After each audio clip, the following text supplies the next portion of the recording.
짐승이면 그 짐승에게서, 사람이나 사람의 형제면 그에게서 그의 생명을 찾으리라. 특별히 여러분, 사람의 생명을 죽이는 일, 사람의 생명을 죽이는 일, 사람 생명을 죽여서 피를 흘리는 일은 하나님이 절대로 가만 안 둡니다. 왜냐하면 사람은 하나님의 형상과 모양대로 지음받았으며 사람의 피는 하나님의 소유입니다. 피는 하나님이 주신 것입니다.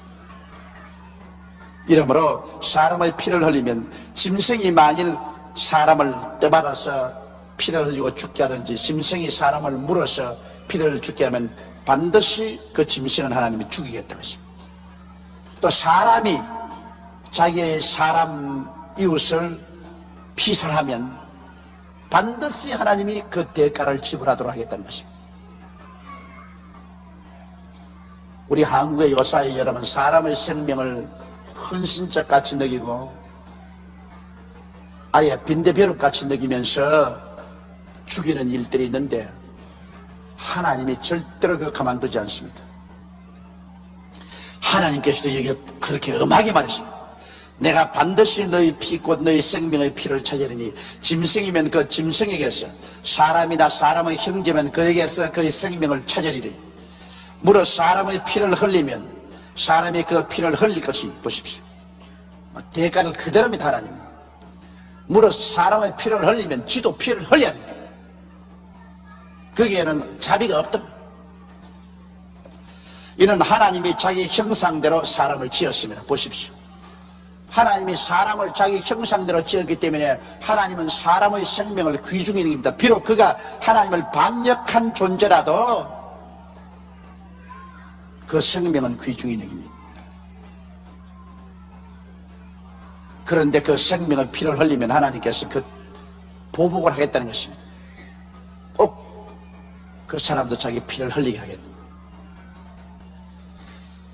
이 세상에서 여러분 가장 귀중한 것이 인권을 존중하는 것입니다. 내 생명이 귀중한 만큼 다른 사람의 생명도 귀중하고, 내 인격이 귀중한 만큼 다른 인격도 귀중한 것입니다. 인권을 짓밟는 것이 독재 아닙니까? 그래서 우리가 독재 정치를 좋아하지 않는 것은, 독재 정치는 사람의 인권을 짓밟아버리기 때문에 독재를 좋아하지. 민주주의를 좋아하는 것은 우리 국민 한 사람 한 사람이 다 주인이 돼가지고 자기 인권이 존중을 받기 때문에 민주주의를 좋아하지 않습니까? 그 민주주의를 하고 인권을 존중받으려면 존중받을 행위를 해야 돼요. 민주주의 한다고 나는 이제 민주주의다, 그러므로 남을 죽이고 그냥 남을 사기하고 나를 짓밟아도 좋다, 그거는 민주주의가 아니라 도리어 독재를 부르는 길인 것입니다. 참 민주주의가 되려면 반드시 그 정부의 주인 되는 국민들이 법과 질서를 지켜야 되는 것입니다. 법과 질서를 지키고 윤리와 도덕을 지켜야 되는 것입니다. 의무와 책임을 다해야 그 사람이 참 존중받는 민주의 국민이 될 수 있지. 자기는 법과 질서도 안 지키고 의무와 책임도 안 하고 윤리와 도덕도 짓밟아버리고 공정도덕도 안 지키면서 나는 민주주의 한다고 하는 것은 그건 미친 소리 합니다. 그러므로 사실 우리가 이제 민주의 발걸음을 옮겼지만은 민주주의 하는 것은 여러분 굉장히 힘듭니다. 민주주의하고 독재주의는 독재하는 사람이 전부 시킨 대로 하면 돼요. 너 오른편으로 가라 그럼 가고, 왼편으로 가라 그럼 가고, 이래서라 하면 이래서, 안 그러면 안고, 안 그러면 벌 준다 그럼 벌 받고. 독재 때는 시킨 대로 하지만 민주주의는 자율적으로 해야 되는 것입니다. 그러므로 민주주의를 할 수 있는 국민의 수준이라는 것은 상당히 높은 것입니다. 국민의 수준이 높지 않고는 민주주의를 할 수 없어요. 그러므로 우리 국민들이 지금 이제 민주주의 출발을 했는데 국민의 수준이 높아야 돼. 그런데 기독교인이 많으면 민주주의가 돼요. 그건 왜냐? 기독교인은 교회에 늘 와서 하나님 말씀 듣고 하나님 앞에서 자기 책임을 다한단 말입니다. 하나님 앞에서 자기 윤리와 도덕적인 책임을 다하고 의무를 다해서 합니다. 그렇기 때문에 여러분, 우리 여의도 광장에서 집회했죠. 우리 100만이 넘어서 집회해도 휴지 쪽지 하나 남지 않았고 나무 하나 밟지 않았다. 그 민주주의의 기반은 구라파에서 왔는데 구라파의 민주주의의 기반은 기독교에서 온 것입니다. 여러분, 기독교에서 사람의 생명을 귀중히 여기고 인권을 존중합니다. 인권을 존중하는 그 기독교 신앙에 기반해서 민주주의가 된 거예요. 그러므로 참 민주주의는 기독교 없이는 참 민주주의가 안 되는 겁니다. 이러면 우리나라도 민주주의가 될 수 있는 것은 4명 중에 한 사람이 예수 믿는 사람이 있기 때문에 민주주의가 돼요. 4명 중에 한 사람은 예수 믿는 사람이기 때문에 그 예수 믿는 사람이 자꾸 빛과 소금의 역할을 하기 때문에 민주주의가 가능해요. 그러나 예수 믿는 사람 없이 민주주의는 불가능한 것입니다. 안 되는 것입니다. 지금 여러분 구라파나 미국 제해놓고 난 다음에 진실로 예수 그리스도를 믿지 않은 나라들이 민주주의가 올바르게 된 나라가 있는지 한번 살펴보십시오. 거의 없는 것입니다. 7절에 너희는 생육하고 번성하며 땅에 편만하여 그 중에서 번성하라 했더라. 그러므로 하나님이 한 번 축복하시고 난 다음에 또다시 그 자손들을 보고서 너희는 생육하고 번성하며 땅에 편만하여 그 중에서 번성하라. 이렇게 했으니 여러분 노아의 후손들은 우리 아닙니까? 바로 노아의 후손들을 보고 축복한 것은 우리 보고 축복한 것입니다. 여러분, 우리가 바로 다 노아의 후손들입니다. 그러므로 하나님은 우리가 이 세상에 살면서 생육하고 번성하며 땅에 편만하여 그 중에서 번성하라고 하셨습니다. 하나님은 번성하기를 원합니다. 모든 것이 아주 번영해서 가난과 질병을 제하고 사람답게 살 수 있도록 하는 이것은 하나님의 뜻인 것입니다. 8절에 하나님이 노아와 그와 함께한 아들들에게 일러 가라사대 내가 내 언약을 너희와 너희 후손과 너희와 함께한 모든 생물 곧 너희와 함께한 새와 육축과 땅의 모든 생물에게 세우리니 방주에서 나온 모든 것 곧 땅의 모든 짐승에게니라.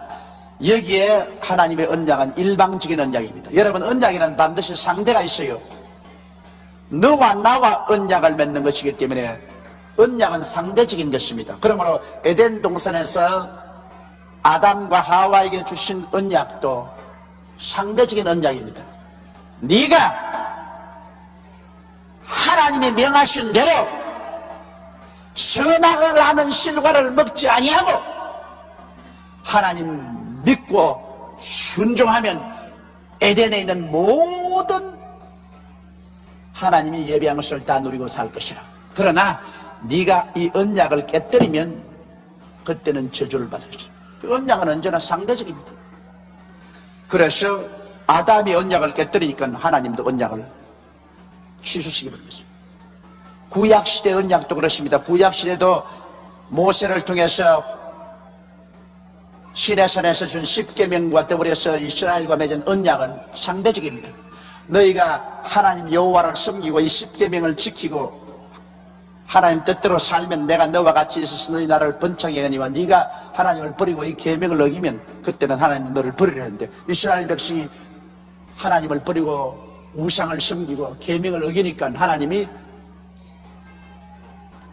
북방 이스라엘은 바벨론에 아수르에 남방 유다는 바벨론으로 포로로 팔아버리고 말한 것입니다. 신약의 언약도 여러분 한 가지입니다. 신약에 예수님이 십자가에 못 박여 몸치고 피 흘려 죽으셨다가 부활하셨는데 그 언약은 뭡니까? 우리가 예수 그리스도를 구주로 믿으면 구원을 얻겠거니와 믿지 아니하면 어떻게 돼요? 안 믿으면 어떻게 돼요? 버림을 당하느냐. 이것도 언약 일방적인 거 아닙니다. 내가 십자가에 못 박아 죽었으니까 막 누구든지 다 구원받는다. 천만에. 나하고 언약 맺자. 언약은 예수를 통해서 맺는다. 예수는 와서 십자가에 몸짓고 피 흘려서 자 구원에 놓았으니까 너희는 이제 믿어라. 그럴 때 구원을 받는다. 안 믿으면 그때는 언약 취소다.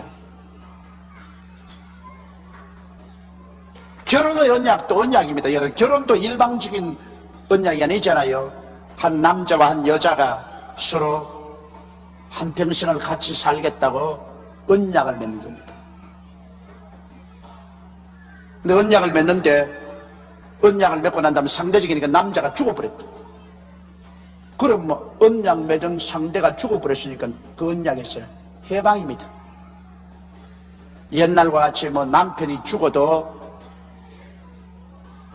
일평생을 혼자서 청산갑으로 산다, 그거는 없는 거예요. 남편이 죽으면 남편의 언약에서 해방되고, 부인이 죽으면 부인의 언약에서 해방되고 마는 것입니다. 언약에는 상대적인데, 그런데 여기에 있는 이 언약은 상대적이 아닙니다. 일방적인 언약입니다. 하나님 혼자서 아예 일방적으로 맺어준 언약이기 때문에 이거는 파괴될 것이 없어요. 이거는 영속하는 것이에요. 그럼 그 언약이 뭡니까? 내가 너희와 언약을 세우리니 다시는 모든 생물을 홍수로 멸하지 아니할 것이라. 땅을 침몰할 홍수가 다시는 있지 아니하리라. 노아 홍수 이후로 홍수로서 이 땅을 결코 멸하지 않겠다는 하나님의 일방적인 언약입니다. 상대적인 언약이 아닙니다.